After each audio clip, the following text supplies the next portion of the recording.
I wrote God of Our Mothers and Fathers a little over a year ago. I guess I should say I actually finished it a little over a year ago. I was at a writing retreat in New York City with some friends, and I had a morning co-write with my good buddy Andy Squyres, and we were able to finish what had been sitting on my phone probably for over a year.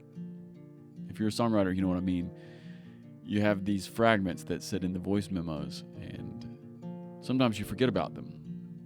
Anyway, I had this fragment that I had not forgotten about, but I just couldn't get anywhere with. I had the first verse written.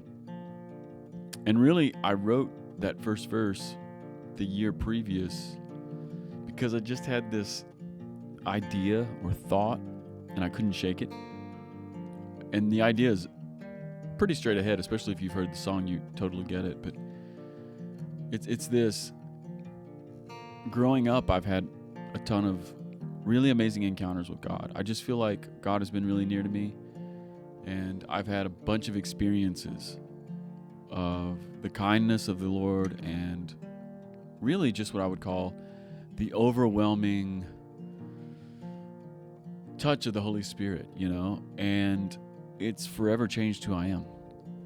And now I'm a father, have 4 kids. They're getting older. My oldest one just graduated high school. My youngest is 7. And they've all grown up in church, and they're brilliant and they're beautiful kids. But the idea I had was I've had all these encounters with the Spirit, and I want my family, I want my kids to have the same kinds of stories. I want my kids to have the same kinds of encounters. I want my kids to know the Spirit.